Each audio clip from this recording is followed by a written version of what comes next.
ತಲುಪಿದೆ. ಪ್ರಧಾನಿ ಮೋದಿಗೆ ವಿದೇಶಾಂಗ ನೀತಿಯೇ ಅರ್ಥ ಆಗ್ತಾ ಇಲ್ಲ. ನರೇಂದ್ರ ಮೋದಿ ವಿರುದ್ಧ ಸಚಿವ ಎಂಬಿ ಪಾಟೀಲ್ ವಾಗ್ದಾಳಿ ನಡೆಸಿದ್ದಾರೆ. ಟ್ರಂಪ್ ಬೇರೆ ದೇಶಗಳ ಪ್ರಧಾನಿಯನ್ನ ಕಿಡ್ನಾಪ್ ಹತ್ಯೆ ಮಾಡ್ತಿದ್ದಾರೆ. ನಾಳೆ ನಮ್ಮ ರಾಷ್ಟ್ರಕ್ಕೂ ಹೀಗೆ ಮಾಡಿದ್ರೆ ಸುಮ್ಮನಿರಬೇಕ? ಯುದ್ಧದಿಂದ ಸ್ವಾಭಾವಿಕವಾಗಿ ತೈಲ ಬೆಲೆ ಗಗನಕ್ಕೇರುತ್ತೆ ಅಂತ ಎಂಬಿ ಪಾಟೀಲ್ ವಾಗ್ದಾಳಿ ನಡೆಸಿದ್ದಾರೆ.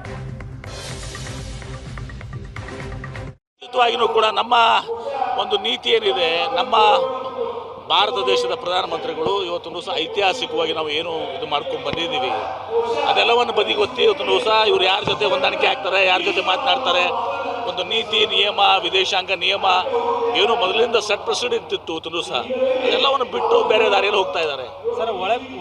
ಈ ಅವ್ರಿಗೆ ಅದು ಆ ಡಿಪ್ಲೊಮಸಿ ಇದನ್ನು ಅರ್ಥ ಆಗ್ತಾ ಇಲ್ಲ. ಇವತ್ತು ಸಹ ಏನಾಯ್ತು, ಈಗ ಇರಾನ್ದಿಂದ ಹೋಗುವಂಥ ಒಂದು ಶಿಪ್ ಇವತ್ತು ಸಹ ಆಯಿಲ್ ಶಿಪ್ ಅದನ್ನು ಇದು ಮಾಡಿಸಿದ್ರು. ಅವ್ರಿಗೇನು ಕೂಡ ಇದು ಇಲ್ಲ. ಯಾವುದೋ ಒಬ್ಬ ಟ್ರಂಪ್ ಇವತ್ತು ಸಹ ಬಂದು ಒಬ್ಬ ದೇಶದ ಒಬ್ಬ ಪ್ರಧಾನಮಂತ್ರಿನ ಎತ್ಕೊಂಡು ಹೋಗ್ತಾರೆ, ಇನ್ನೊಬ್ಬರನ್ನ ಹತ್ಯೆಗೆ ಇರ್ತಾರೆ. ಇದು ಸರಿಯಾದದ್ದಲ್ಲ. ಇದು ನಾಳೆ ಇದನ್ನೇ ಭಾರತೀಯರು ಮಾಡ್ಬೋದಲ್ಲ. ಅವರು ಇವತ್ತು ಯಾವುದೋ ದೇಶದ ಪ್ರಧಾನಮಂತ್ರಿ ಎತ್ಕೊಂಡು ಹೋಗಿದ್ದಾರೆ, ಯಾವುದೋ ದೇಶದ ಪ್ರಧಾನ ಹತ್ಯೆ ಮಾಡ್ತಾರೆ. ನಾಳೆ ನಮ್ಮ ರಾಷ್ಟ್ರಕ್ಕೆ ಇದನ್ನು ಮಾಡಿದರೆ ನಾವು ಸುಮ್ಮನೆ ಇರ್ತೀವ? ಇದು ಟ್ರಂಪ್ ಅವರ ಒಂದು ತಪ್ಪು ನೀತಿ ಇವತ್ತು ಸಹ ಅವ್ರು ಏನು ಮಾಡ್ತಾರೆ ಸರಿಯಾದದ್ದಲ್ಲ. ಈಗ ನಿರಪರಾಧಿಗಳು ಇವತ್ತು ಸಹ ಅಲ್ಲಿ ಇರಾನ್ದಲ್ಲಿ 165 ಮಕ್ಕಳು ಸತ್ತರು, ಶಿಕ್ಷಕರು ಸತ್ತರು.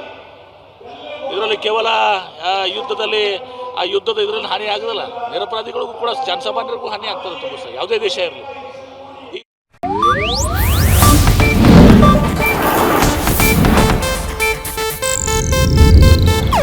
ಇದು ಏಷ್ಯಾನೆಟ್ ನ್ಯೂಸ್ ನೆಟ್ವರ್ಕ್ ಪ್ರಸ್ತುತಿ.